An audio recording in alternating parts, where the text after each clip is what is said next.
Buenas noches. Buenas noches, Jaime. ¿Cómo estás? Muy bien, muchas gracias por la Don invitación. Hugo Aciarri, todo un experto a nivel Gracias, internacional, tiene publicaciones en la India y lo citan en China y en toda América. Lo reconocen como una de las eminencias de análisis económico del derecho. Y vamos a comenzar con ese tema. ¿Qué es análisis económico del derecho? Bueno, es una pregunta que nos llevaría toda la noche, pero vamos a tratar de contestarla en tiempos televisivos. El derecho tradicional normalmente solo piensa en las consecuencias de las normas y de las decisiones jurídicas de un modo intuitivo.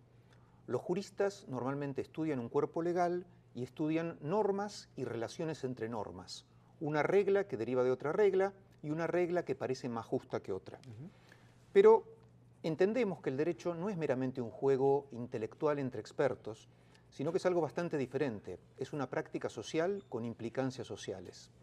Lo que hace el análisis económico del derecho no es ni más ni menos que intentar prever de un modo sistemático las consecuencias de las normas y de la aplicación e interpretación de normas jurídicas en la sociedad. A veces decimos, y me parece que esto es muy importante, que uno de los problemas más grandes para comprender qué es efectivamente el análisis económico del derecho es el nombre. Cuando hablamos de económico o de economía, siempre tendemos a pensar en decisiones que tienen que ver con dinero explícito e inmediato, con números, con billetes. Y en la realidad, el análisis económico del derecho estudia decisiones y conductas.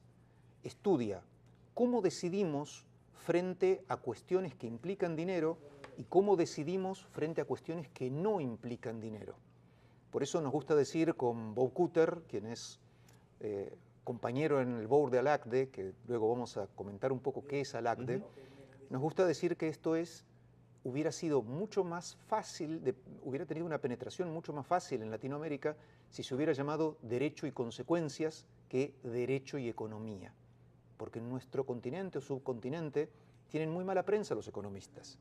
Y en cambio, si decimos, pero seguramente, si decimos que lo que estudiamos es las implicancias en el mundo real de las normas y cómo esas conductas que surgen de la influencia de las normas se agregan y producen resultados sociales, parece algo más fácil de entender y algo más digerible para cualquier persona. ¿Dónde surgió esto de análisis económico del derecho? Bueno, podríamos decir que se suele decir que hay un punto clave, que es el año 1960, donde nace esto que se llama nuevo análisis, mejor dicho, nuevo Law and Economics, nuevo Derecho y Economía o análisis económico del derecho. Ese año hay un trabajo seminal de Ronald Coase. ¿Quién es Ronald Coase? Ronald Coase fue un premio Nobel de Economía que... ¿De dónde? De Chicago. Ah, de la Universidad de Chicago. De la Universidad de Chicago. En realidad él no había nacido en Chicago, pero sí, en ese momento estaba en Chicago. Ah, muy bien, muy bien. Me gusta, me gusta. Sigue. Es un señor de una vida muy interesante y de unas ideas muy, muy interesantes. Pero el punto es que hasta ese momento, cuando se hablaba de derecho y economía, había alguna interacción y se entendía que había alguna influencia tanto del derecho hacia la economía cuanto de la economía hacia el derecho, pero se pensaba que eso ocurría en algunos campos, solo en el derecho corporativo, en el derecho tributario, en el derecho de algunos contratos comerciales. Y a partir de 1960 se empieza a pensar al revés, no en el objeto, sino en el modo de pensar algunas cosas. Entonces, se empezó a advertir que se puede hacer análisis económico del derecho económico y análisis económico del derecho que no es económico.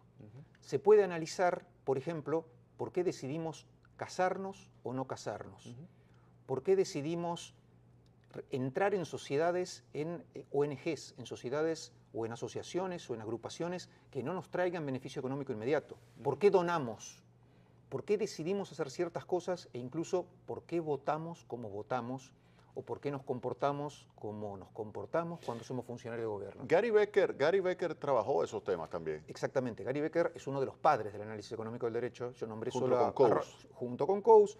Si tuviéramos que establecer un triunvirato de Father Founders, ¿quiénes son? Serían Coase, Becker y Calabresi.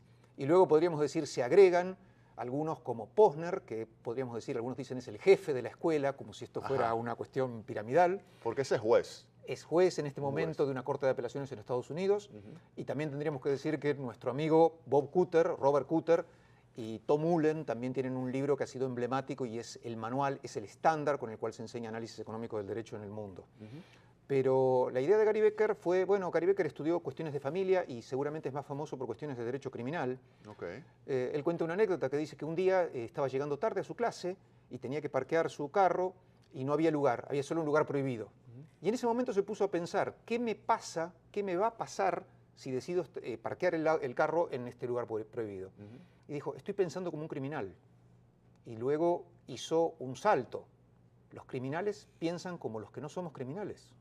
Los criminales no son más que agentes que intentan maximizar sus expectativas. Y así... Aunque se lleven a los otros de encuentro. Aunque se lleven a los otros puestos. Exactamente. Digamos. Entonces, porque si hubiese llegado entonces una señora embarazada y se encuentra el automóvil ahí de Gary Becker estacionado, pues la señora hubiese tenido que caminar más. Exactamente. Gary Becker no es que o sea intenta... que tú maximizas sin las mismas restricciones que maximizaría una persona no criminal, aunque sea el mismo proceso de maximización, pero con restricciones diferentes. Hay muchas cuestiones juntas en tu pregunta. Hay muchas cuestiones juntas que voy a intentar responder muy rápidamente. Adelante. Hay dos cuestiones diferentes. Una es cómo tú atiendes a tus intereses privados y otra es cómo tú, atendiendo a tus intereses privados, llevas a mejores resultados sociales. Okay. Y otra cuestión más es cómo juegan en esas decisiones las restricciones morales.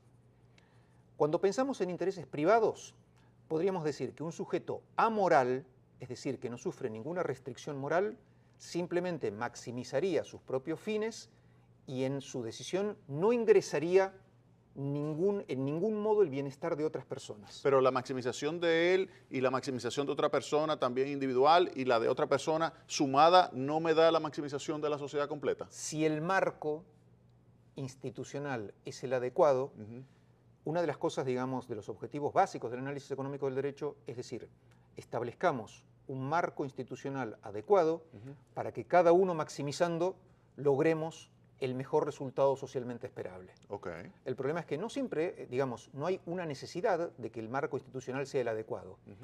Y la gran novedad del análisis económico del derecho es estudiar explícitamente esa cuestión. Porque había una idea que es un poco vieja ya, y la sostuvo Posner en algún tiempo, que era que el sistema jurídico, el sistema institucional, siempre maximizaba, siempre lograba la eficiencia. O sea, la idea era, decir justicia no es más que decir eficiencia con otras palabras. Eso decía Posner. Eso decía Posner y lo abandonó. Ajá, yo me imagino. Bueno, porque no siempre es así y de hecho podemos ver que en el mundo real hay marcos institucionales que llevan a los peores resultados posibles. Exactamente. La gente siempre recuerda el dilema del prisionero, que es esto, que dos prisioneros interactuando, como no tienen comunicación entre ellos, van al peor resultado posible o a un mal resultado posible para ambos, teniendo uno mejor si se hubieran podido comunicar. Bueno, el dilema del prisionero es lo que se llama un equilibrio, o lleva a lo que se llama un equilibrio no eficiente. Y en realidad no es el único equilibrio no eficiente, hay muchas situaciones de equilibrios no eficientes. Entonces, el análisis económico del derecho, cuando apunta a la eficiencia, lo que te dice es sencillo. Si tú quieres un sistema eficiente, si tú quieres lograr algunos objetivos insumiendo la menor cantidad de recursos, tienes que crear este marco. Si no lo haces, eres inconsistente con lo que me estás diciendo. Y ese marco son las instituciones. Ese marco son las instituciones. Porque yo he visto que hay algunas personas que han estado trabajando mucho ese tema, como Daron Acemoglu, del Instituto Tecnológico de Massachusetts, que habla de la importancia de las instituciones como elemento clave para el desarrollo de las sociedades. Entonces, ¿cómo se interrelaciona entonces el análisis económico del derecho con la creación de esas instituciones que son clave para ese desarrollo? Para empezar, voy a dividir en dos partes la respuesta. Para empezar, en mi visión, que es una visión bastante modesta del análisis económico del derecho, o débil, yo no creo que el análisis económico del derecho sea una sola cosa, sino más bien una familia de métodos. Que dentro del análisis económico del derecho incluimos diferentes métodos que antes usó la economía y que nos sirven para resolver estos problemas y para explicar estas situaciones. Luego, las instituciones, que son la preocupación central del análisis económico del derecho, se suelen dividir en instituciones formales e informales. Las formales, esta división no es mía, sino de North, que fue otro premio Nobel de Economía, dice, las instituciones formales son aquellas que creamos y son básicamente las reglas jurídicas, son básicamente las normas que las leyes, los decretos, las resoluciones, los reglamentos imponen a una sociedad.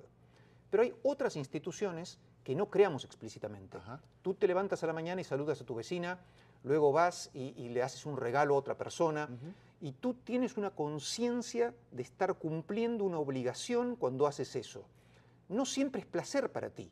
Hay veces que le haces un regalo a una persona que no la quieres demasiado, pero sabes que debes hacerlo para vivir de acuerdo a las normas de una sociedad. Okay. Si no lo haces, no te van a poder hacer juicio. Pero tú sabes que hay una restricción. Esas son las instituciones informales. Esas instituciones son difíciles de modificar desde un punto de vista centralizado. Los gobiernos difícilmente nos puedan decir, vamos a cambiar el modo de saludar en República Dominicana. Por eso el análisis económico del derecho se ocupa prioritariamente del derecho, que es la institución formal básica. Marca la página y retornamos en breve con más Tecnopol. ¿Cómo no?